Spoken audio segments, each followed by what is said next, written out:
Technology, it's a part of our everyday life. In fact, the other thing we're used to is that technology continues to change on us. Innovation drives that. I'm not telling you anything you don't already know. I've been in this industry of technology innovation for probably too many years, 35 years. And I've kind of noticed a couple of patterns that you may not see. And that is, in a 10-year period, things fundamentally change. Things that we couldn't imagine today or believe today become part of our everyday life within a 10-year period. Let me give you a couple of examples. Everybody remember the film camera? That idea of getting a roll of 36 or 24 shots and putting them in the back of a camera and taking a photo? That was in the 1990s, and that was the dominant solution.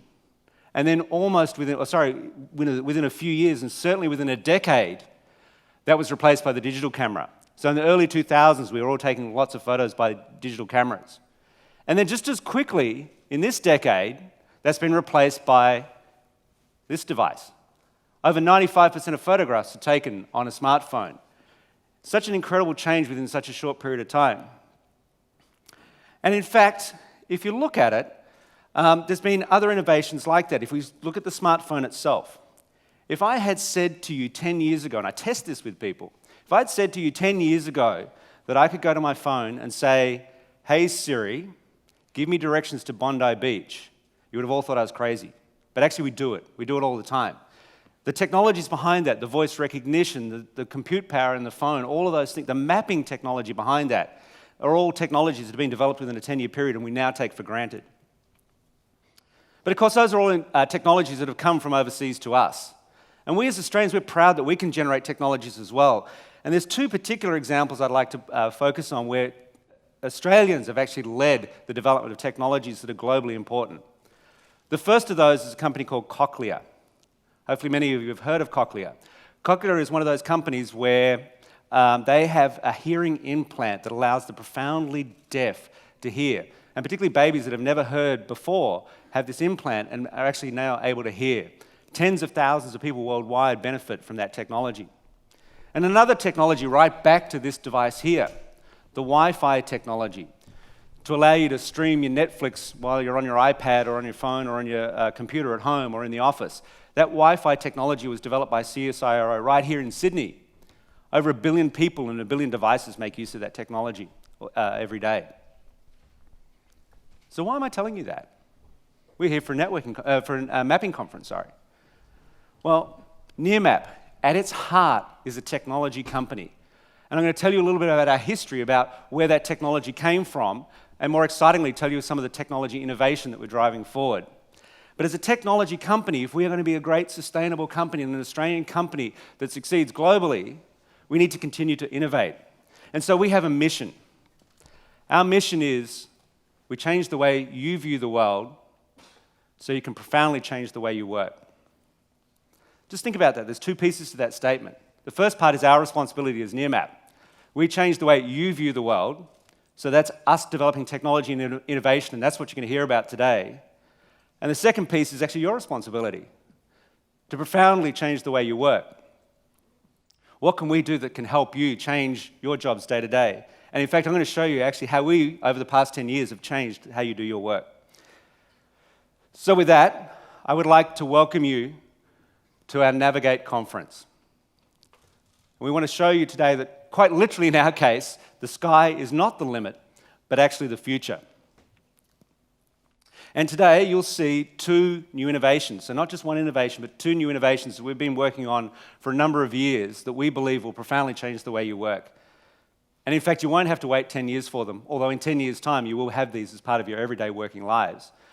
These technologies that we introduced today will actually create new ways to work, new opportunities to do your day-to-day jobs.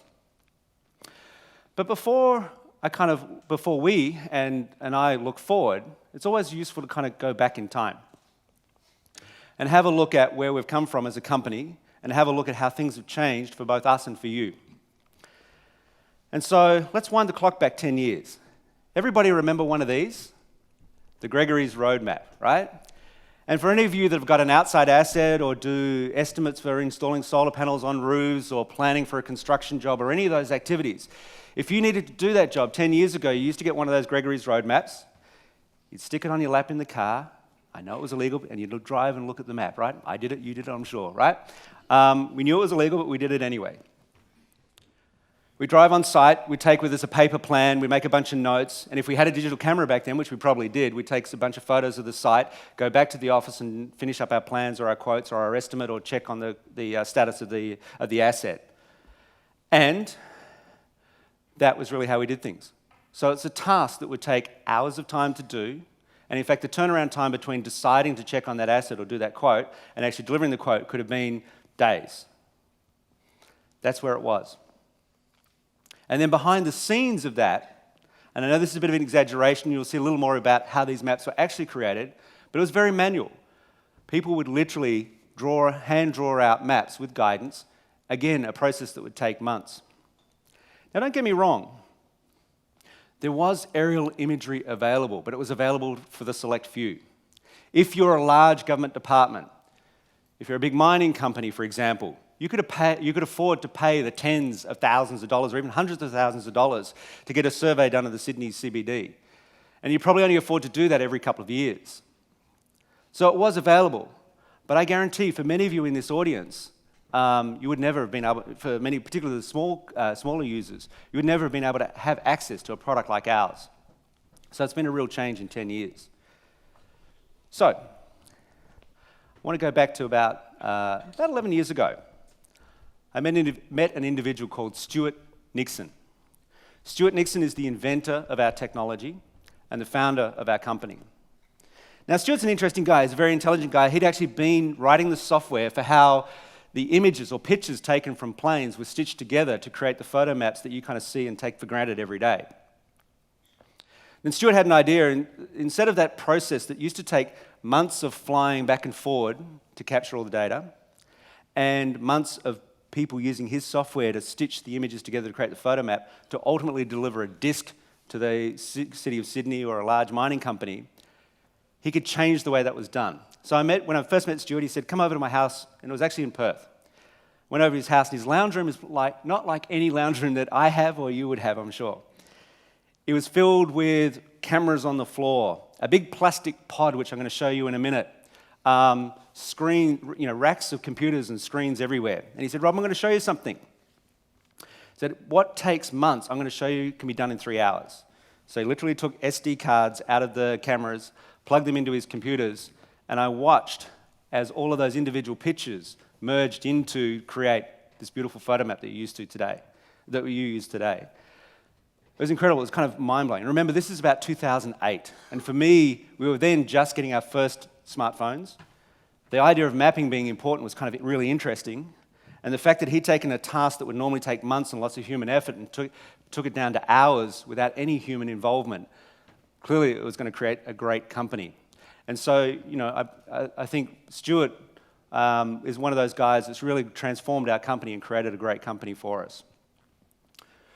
So that created the idea, and we didn't really understand it back then, the idea of imagery as a service. Could we make this kind of mapping technology and information available to anybody? And I've got to admit, in the first 3 years of the company, we didn't really know what the use case was. We provided this service, lots of people were using it, but we really didn't understand the value of it. But then two things happened. The first of them, which is kind of a tragic event, but it was the Brisbane floods. I don't know if you all remember that, but in January 2011, there was a major flood in Brisbane. And we got permission to put our planes up in the sky, because we knew on a Friday, I forget exactly which day in January it was, but I know it was a Friday, we got permission to put our planes up to fly. So we knew that the peak of the floods were going to be about 11 a.m. or noon that day. So we put our planes up and captured the imagery at the peak of the flood, so we could see actually what was happening. The planes landed just after lunch. The cards were shipped to a computer we had on site. The pictures were sent up to the cloud. It was processed that afternoon, and by that night we had published imagery of the Brisbane floods. So insurance companies that needed to know where to act, construction workers that needed to respond to where the worst emergencies were, the people that were involved at their houses or other facilities that had been flooded were aware straight away. We had done within a day what would normally take months. And in fact, the ABC News actually picked it up and was publishing those images and that story that night. So an incredible turnaround, and it gave great visibility for our company, but it was also a great service. And we started to realize there's something here. This immediacy of our product really matters for our customers. The other thing we realized was that many of the people that were using our product, we originally thought it was a place for consumers to meet virtually.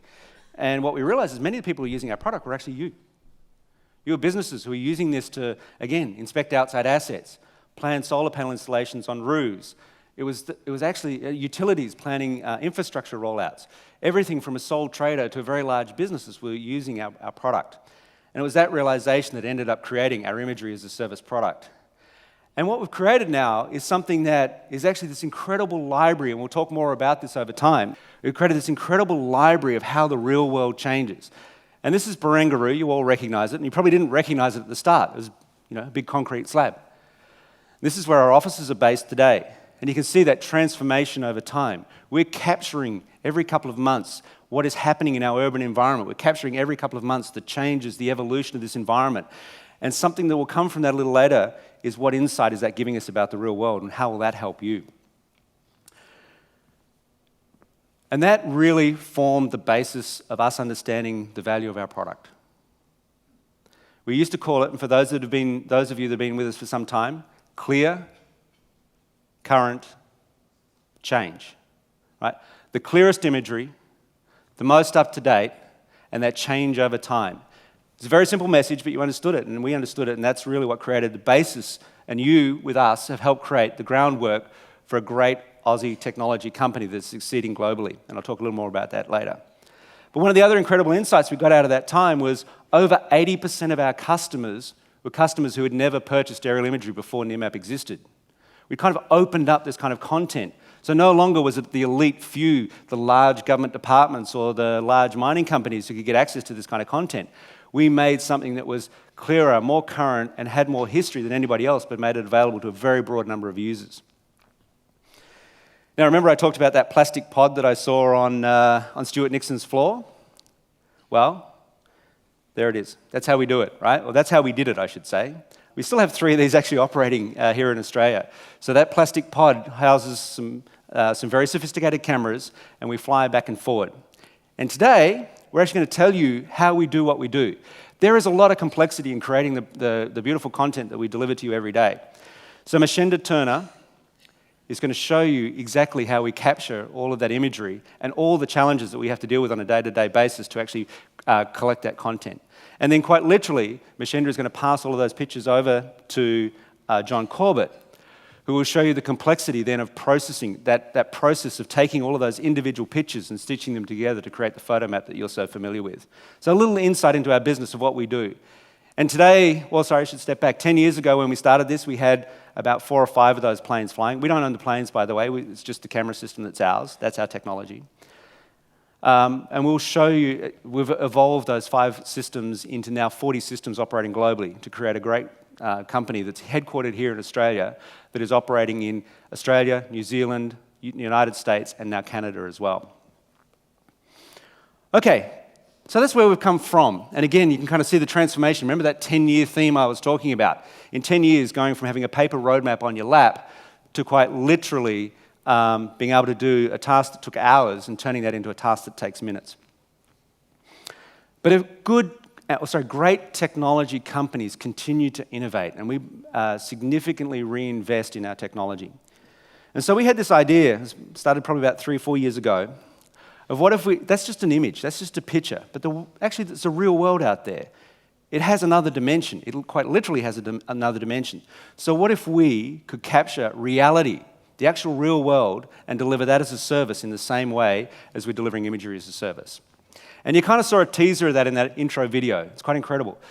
So we have now, for about the last 2.5 years, have been capturing the data to allow us to create reality as a service. Now that's a really deep technology investment, and you're going to see today how we do that and the result of that product. Now, I'm not going to steal any of Tom Selinsky, our head of technology. I'm not going to steal any of his thunder in terms of how we do this and what the product looks like and how it will, how we hope, transform the way you work. But what I want to leave you with from this part of my talk is just two thoughts, and keep this in the back of your mind while you're watching Tom's presentation. If we've literally added another dimension to what you see, how will that change the way you visualize the world? So instead of just looking straight down on the world, if you actually could virtually fly through the world, what would the view look like from the 23rd floor of Tower 1 at Barangaroo? What will the Crown Tower look like when it is built in that environment? So having a look at something or looking from something, how does that change the way you view your assets outside? How does that change the way you might install solar panels on a roof? Would the shadowing from a neighboring building or tree impact the solar generation power of your solar panels? What's the slope of that roof? Will that impact things? So keep that in mind. So thought number one is seeing the world in a different way by literally adding another dimension. The second thought to keep in the back of your mind while you're watching Tom's very impressive presentation is now you can actually measure in 3D. What's the height of a building? How tall is that tree? Is that tree overgrowing a power line, for example? Is that tree impacting one of my outside assets? What can change if you can literally see in 3 dimensions? So, true to our core, we deal with all that complexity, and we'll show you some of that today. But what you'll see today is how we make that easy for you to use, and that's really the evolution that I want to leave with you. Okay, but we didn't stop there. The other thing we realized, and it's back to that comment I started with, remember clear, current, change? Change. We have been collecting, and here in Sydney, I think there is 80 different image captures over the past greater than 10 years, where we have seen the changing urban landscape of the city. And you saw an example of that. So this here is our view of the world in 3D. And also, actually, before I go on to our data, I also want to show you just how much our camera systems have evolved. Remember you saw that pod on the side of the plane? If you have a look at this now, this is our camera systems, and this is how we capture our 3D content. This sits inside the plane, and I defy any of you to recognize that as a camera, right?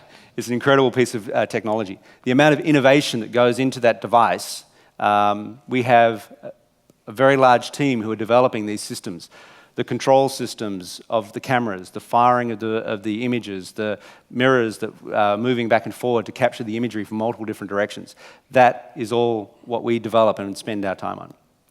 As I said, one of the things that we have done is collect an enormous amount of data about the change in the environment. And in fact, if you look at how much data we've captured, it's multiple petabytes of data. And many of you probably haven't heard of that term, but that's a 1 with 15 zeros after it. It's an enormous amount of data, yep. So we've collected that data about how the world is changing. And we said, okay, if we've got all this data about how the world's changing, what insights could that give you? And again, how would that change how you do your jobs every day? And again, kind of thinking 10 years forward, what if you could literally, like, hey Siri, go, ask Nearmap, tell me the total solar capacity of Parramatta. Ask Nearmap, how many new pools have been installed in a particular area? Ask Nearmap, are those trees growing at a rate that are going to impact my power lines, for example? Imagine if you could ask those questions. Now remember, we have all that data. We know how the world's changing. We know when new houses are being installed. In fact, I was in Perth last week and chatting to the Department of Education. And they said, we need to plan where we put new schools, and that depends upon the number of new houses that are being built in an area. And the way they do that today is they drive a car out on site. And they drive around and they count the number of new residential construction buildings, literally driving out there to see that. Now imagine if we could just ask Nearmap, tell me how many new houses there are in Box Hill. A task that would take hours or even days turns into a task that takes seconds. So we've challenged ourselves to say, what insights can we get from our data? And just to kind of tease you a little bit, this is our second major innovation. This is what we call insights as a service. Imagine re-seeing the world, not as pictures, but seeing it as information. What you're seeing here is, where are all the roofs? Where are all the trees? Where are all the lawns? If you could literally paint the world with meaning rather than painting the world with pictures, what can you get from that? Again, those questions of asking Nearmap, what could change?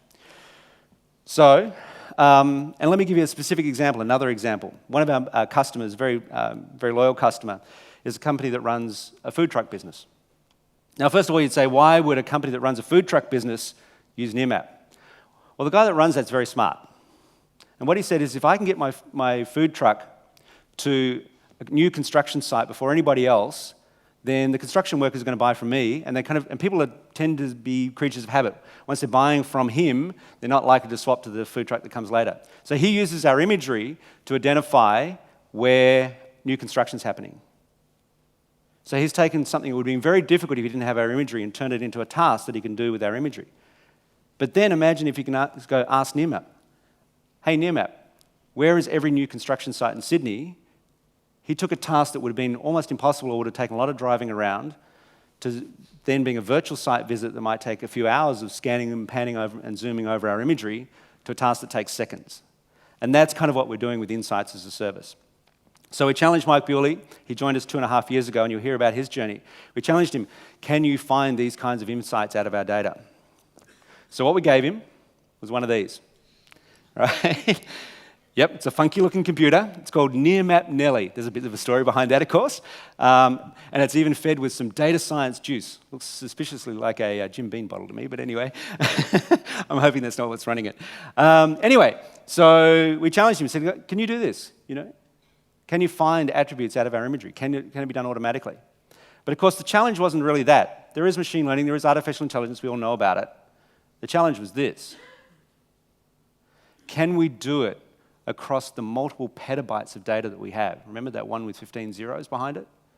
Can we do it across tens of millions of residences and commercial properties globally? Can we do this across 500 cities globally that we collect every day? And that was the challenge we set to Mike. So today, you're going to hear about our second innovation, which is this Insights as a Service idea. Okay, so let me kind of tie all this together. So I started out with this idea that every decade, within a 10-year period, the way we work or the way we live fundamentally changes based on technology. And I've kind of shown you that over the past 10 years, what Nearmap has done is really fundamentally changed that physical site visit that would take hours or days to kind of complete your task, and we've taken that down to hours. Yeah. So I'll show you how we do it today. Then what you're going to see is literally us adding another dimension to our product. That's our first innovation, and streaming that and making that easy for you to use. So again, hoping that you can get more value from what we do. And then the second innovation being the insights that we might be able to get from data. Again, rather than looking at the imagery, actually just getting the answer from Nearmap. So what we've done also to tie all this together, the final part of our morning this morning is we'll have an industry panel. That industry panel will consist of some customers as well as some industry experts. So somebody from the solar industry, somebody from property management, and somebody from construction. And they'll be seeing this for the first time, except for one person who has actually seen it before. But they'll see this for the first time, and we're going to be asking them, what would you do with these kinds of new innovations that Nearmap is delivering? So let me stop there. So that's kind of the overview of the morning. I think it's exciting. Those new technologies, you don't need to wait 10 years for them. They will be available very soon. In fact, one of them is available right now.